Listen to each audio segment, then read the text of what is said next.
I'm Miriam Joy, and welcome to my studio. Bud came up with a wonderful idea the other day about doing kids classes or projects for the kids while they're out on the summer vacation. So we wanted to do some of those. Now, while these are oriented towards kids, there's nothing wrong with adults doing them as well. We just hope that you have fun and enjoy them.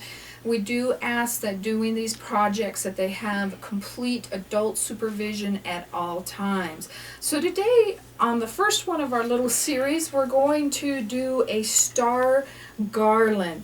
And we're going to use in our project today glitter stars, and they usually come in a packet of 4 or more, and those can be found at any of your stores in the 4th of July section. Just look for those.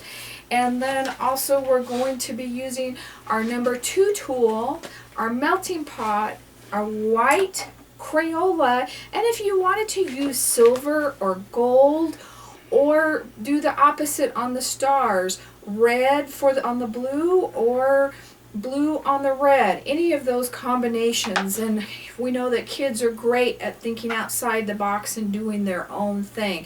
So we just really want to encourage them to do their own thing. The first thing I do when I start with a star garland is we're going to punch our hole, because we can punch it now, but we can't punch it after we run the wax over it, because you'll break the wax, and we don't want to do that. So we're going to punch a hole where we would put our garland into. And I forgot to mention in our supplies that we're also going to use twine or jute, or if you don't have any of that, any curling ribbon, Christmas curling ribbon with the red or the gold or the white would work as well. So just let your imagination go kind of wild and think about how you want to decorate your own star. I'm going to put a charcoal pencil dot in the middle so I know where my middle is, and I'm going to divide off my 5 first sections of my star. Now, don't go fast with your Crayola here. Make sure you've warmed your tool to get this process to work. But the slower you go, the longer you pull your strokes. So we want to make sure that we get those strokes nice and long. And I'm going to go up to the top, and I'm going to put some up here. I'm going to do that in each section. And I'm just pulling those down. I'm trying not to hurry. If your white is dripping on you, take a little bit of that wax out of your melting pot. Don't have it quite so full. I'm still learning things with wax every day. Now when you come to the one with the hole in it, just go right over the top of it, and then that won't interrupt your design. And then just keep on working. Go up here. I'll finish my last one there. Now I think I'm going to come in here and I'm going to dot the middle. I'm going to pull this direction straight out from that.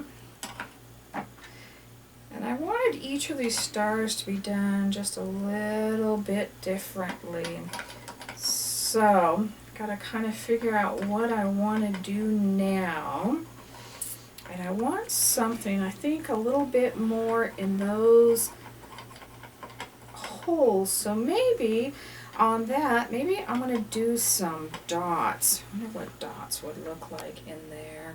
I'm just going to do a descending dot where I'm loading it and doing 3 dots. 1, 2, 3, 1, 2, 3. Yeah, I like that look. Kind of gives it a 4th of July feel.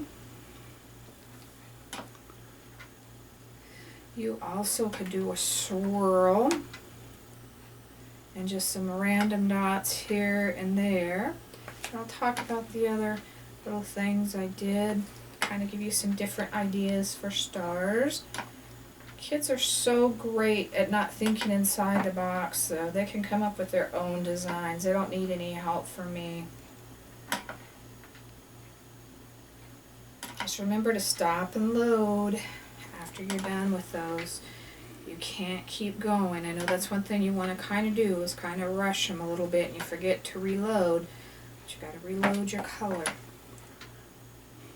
And I'm going to come back and I'm going to do a dot right there to meet those two designs up.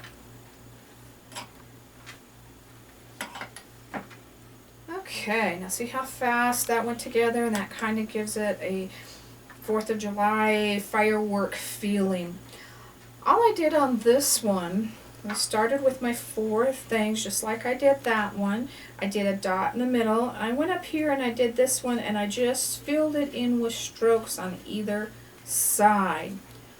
On this one, I started with my dot in the middle and I did my 5 out here first, and then I came in, put another one in between each one of those, and then I moved out to the next row and pulled it from there, and I moved out and did it again, and then I followed up with my tips and a dot.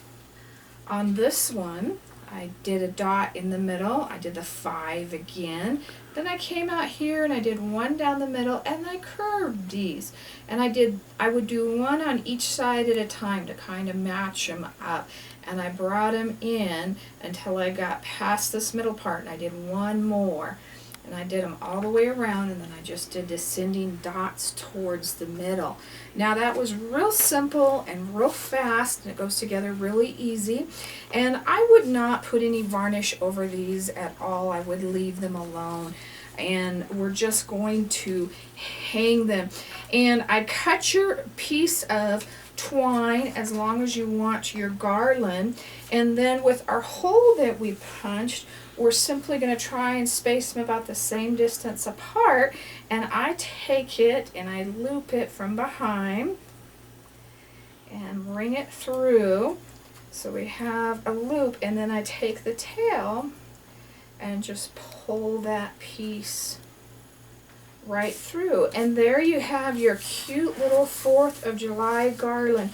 You can hang it inside and have it decorate the kitchen or where everybody's having the party at, or the fun festivities.